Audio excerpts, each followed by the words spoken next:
Hello, everybody. Would you have any interest in getting strong without lifting weights? Do you feel like you have some potential in growing muscle, but you don't want to hurt your joints? You have interest in working out, or you have formally worked out, but you just can't see yourself doing chin ups and things of that nature, but you have some strength left and you need some more strength. I coach a prototype, a protocol called isometrics, aka time static contractions, a static hold, either in space or pressing into an immovable object. And I do this for many reasons, but today's specific topic is going to be around joints and tendons. Not the joints you're thinking about. I'm talking about the joints like the kneecap and the tendons when they are in an isometric contraction. If the contraction is intense enough, the tendon will lengthen over time, and it's called a tendon creep. And this tendon creep improves tendon stiffness.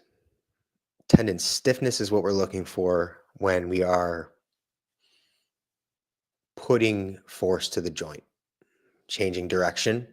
We don't want play in the tendon. We want it to be stiff so it can absorb energy and deliver energy.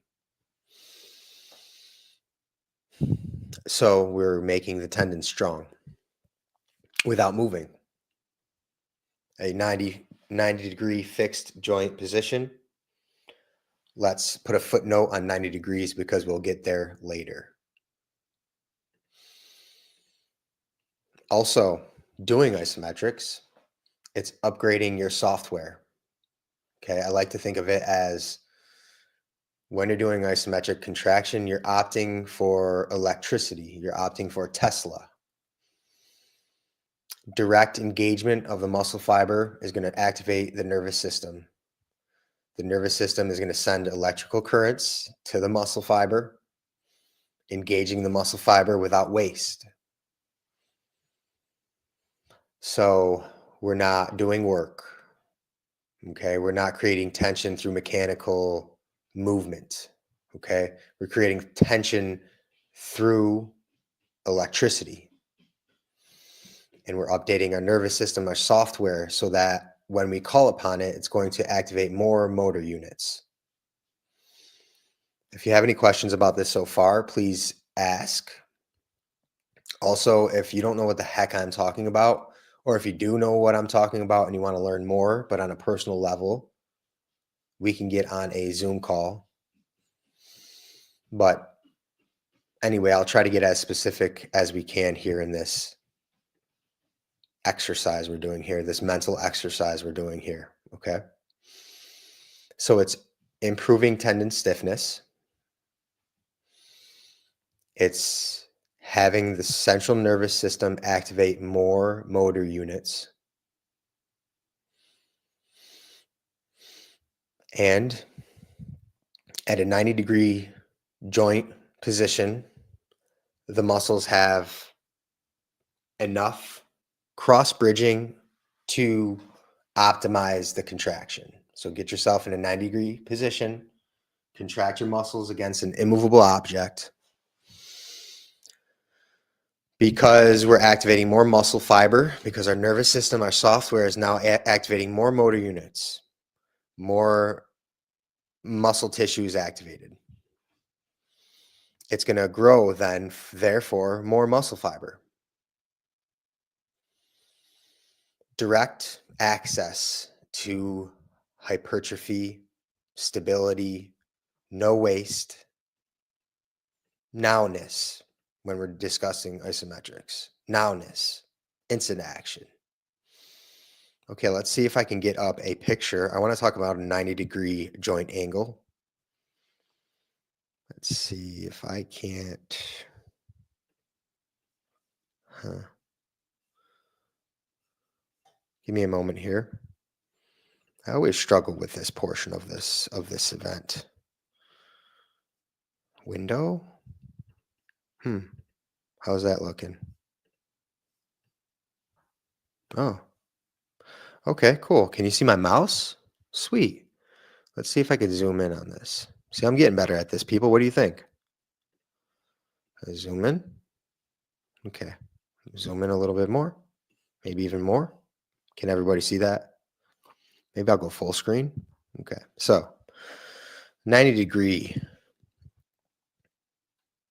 This is set at 90 degrees. This is a right angle. And because my shin is forward here, I have to now make sure this is at an angle. I have to adjust this. So I'm at 90 degrees, but my thigh is not parallel to the ground. So we say parallel to the ground, but we don't account for the shin moving forward. So when you're trying to get yourself into 90 degrees, which I suggest you do so, always take into account the two levers involved in the axis. So give me a moment here. I'm going to switch us to another screen to further elaborate on this idea.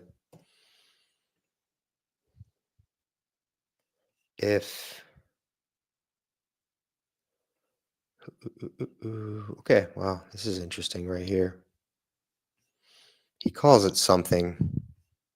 The forward shin lean, he calls it something. I'm not sure what he calls it. I can't remember what it is right now, but I'll look it up and get back to you guys on that.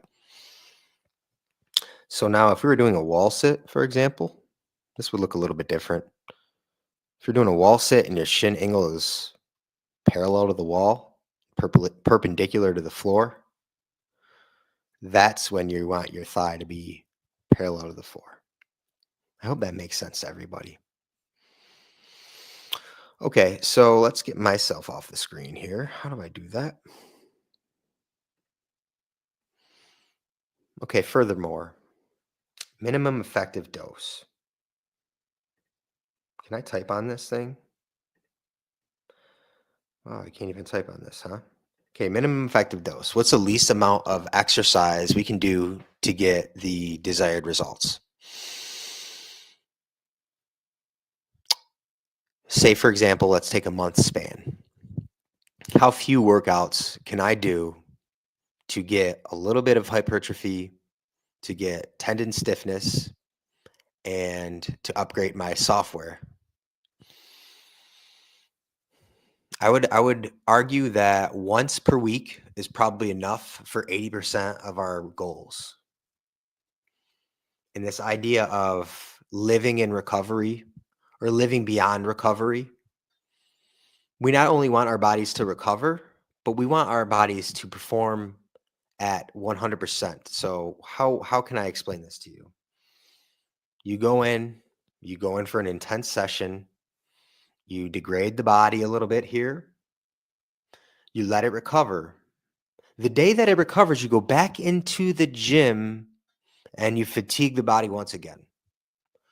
Why wouldn't we look forward to the day we recover so that we can do nothing and enjoy that 100% of our body?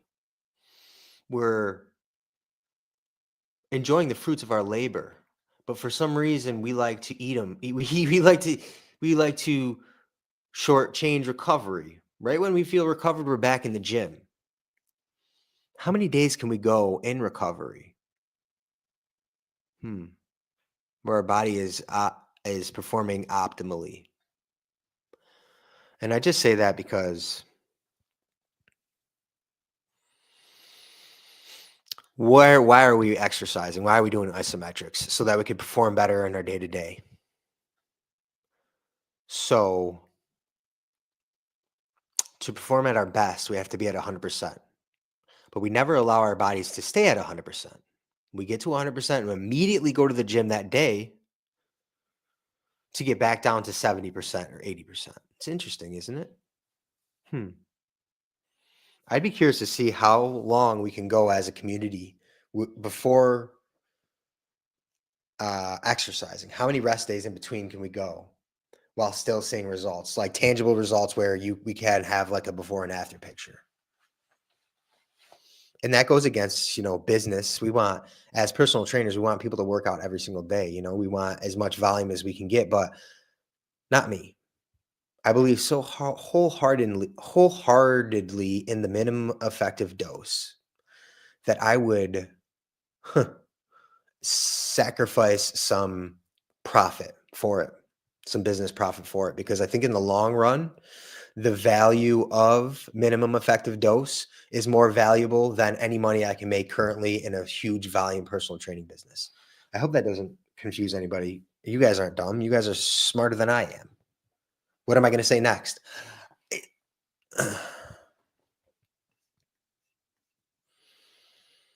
Okay, so that's pretty much it.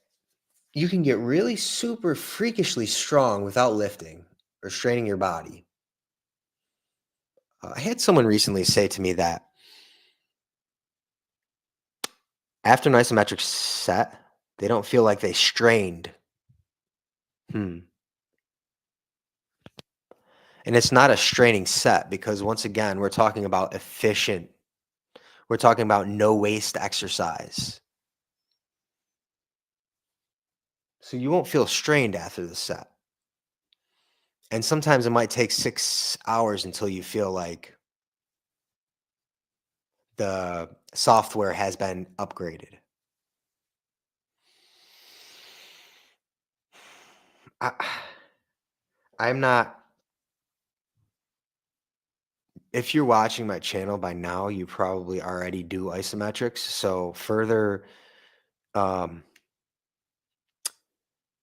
indulging in the science, does that give us any further value? Do you understand what I'm saying here? You understand what I'm saying here. I should stop asking you if you understand what I'm saying, because you understand what I'm saying. But is spewing science, have we already agreed that isometrics is beneficial? Should we just leave it alone after that? Or you guys want to monger? Do you want to bask in science and studies and research and theory? Is YouTube a place to bask in theory? And then once we go exercise, we bask in application. Speaking of application, if you've watched this long, I might as well provide some value for you. So, speaking of application, we're going to talk some technical things here, if you would allow me to do so. If you would allow me to do so.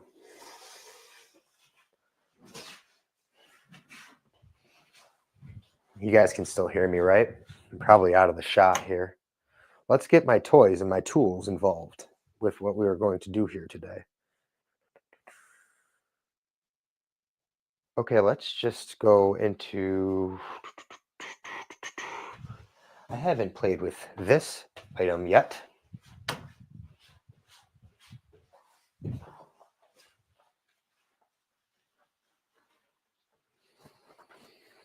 This, my friends, is a hand... I forgot what it's called. A hand fork truck? Nope. A furniture strap. Okay, but anyway, what I wanted to do with this is I wanted to... Can everybody see me up here? Maybe I'll turn this thing off. Can you see the Ultimate Isometric Manual, High Intensity Training by the Mike Mentzer Way? I think that's with John Little. Primal Blueprint, Mark Sisson, Killing Fat, Ellington Darden, Joint Friendly Fitness, Bill DeSimone, Body by Science, Doug McGuff. Heavy Duty 2, Mind and Body, Mike Mentzer. Okay. Anyway, some practical value here. I believe this wraps here. So we're going to wrap it so that the straps are in front of us and they cross in front of us. And then we're going to have to get in position where one foot goes in. And I want to be at 90 degrees here. So let's go here. And like I was talking about earlier, is the shin angle is going to affect our 90 degrees here. Okay, so I can probably be a little bit lower, but still we're getting, once again, 8 out of 10 effort. 8 out of 10 effort for 30 seconds is going to put tension on the tendons and create tendon creep, which is going to increase collagen synthesis, fortifying the tendon and making it stiffer so it can accept and deliver energy more efficiently and safer for the joint. 3, 2, 1, and rest. Okay, so if someone could get me the name of this item here, I know that, sweet heavens, the lights almost came down with me. So back to going back to the tendons.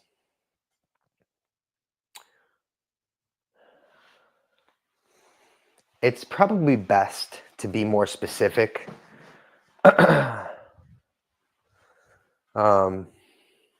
If we want to apply pressure to the tendon, specific pressure to the tendon, we probably want to use more of an isolated exercise, okay? However, don't get caught up in the details, because at some point in any position we do, the tendon is going to take the tension. So again, I'm ramping up slowly and I'm tightening my whole body here now, okay? Through my feet, everything is engaged. I'm eccentrically pulling my muscles together and holding and breathing.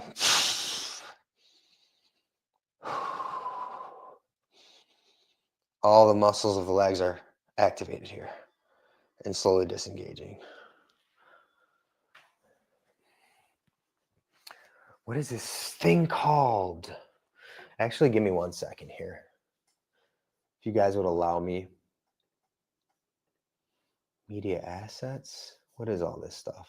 Style? Whoa. Wait. Why did that just happen?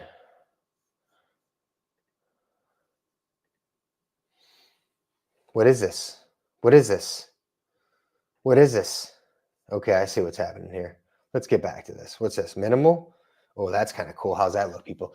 Okay, like I was saying, you guys, that's what I wanted to do, is I really wanted to tell you what this is so you guys can look it up. I just saw it somewhere.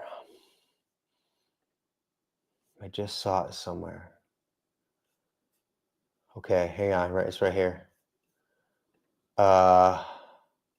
Nope.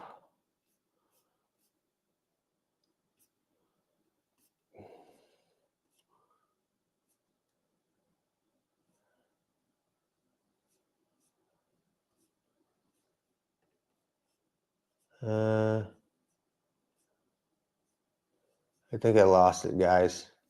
I lost the name of this thing. I lost you guys. What tab are you guys in now? There you are. Okay, I think I'm going to wrap it up here. It's Valentine's Day, and we got snowed out. We got snowed out of our plans, so it's kind of cool. Kind of a cool shot, right? Look at the freaking Buddha up there. Like, look at this. Look at us. Ho, ho, ho, ho, ho. This is kind of badass, isn't it? Whoa. All right, let's get us back up here.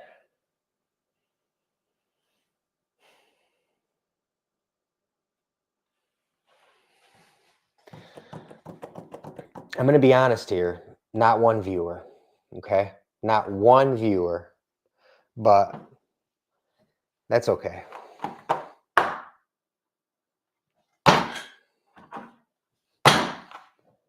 Sorry. That was a little aggressive, wasn't it?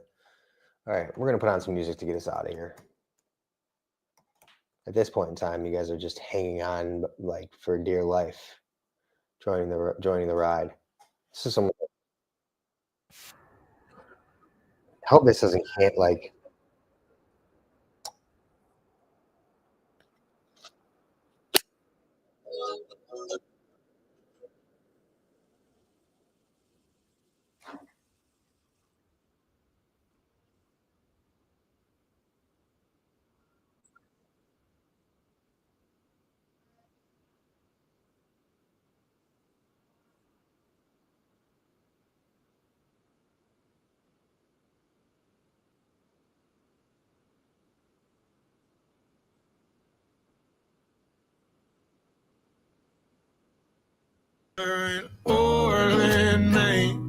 You guys hear that?